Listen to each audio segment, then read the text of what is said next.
everybody, Deathblade here. I'm starting this new series of videos called Yin Yang China. Incidentally, in Chinese it's pronounced more like Yin Yang, but I'm speaking English, so Yin Yang China. And for some of you who've been following me for a while, and by a while I mean at least 2.5 years or longer, you might remember way back in my chapter release post on Wuxia World, I actually did this exact same thing called Yin Yang China. And so this is kind of a revitalization of that old thing that I was doing a long time ago. I'm going to be talking about some of the different positive and negative aspects of life in China. That's why I'm calling it Yin Yang China.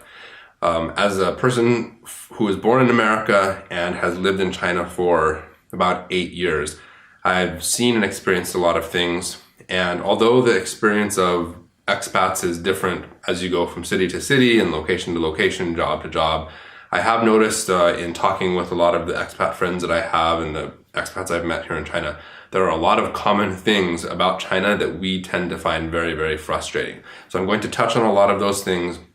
I'm going to talk about some of the things that are difficult to deal with in daily life and very frustrating, but I'm going to pair each negative thing with a positive thing. So whatever frustrating thing that there is, I'm going to talk about the positive aspect of that.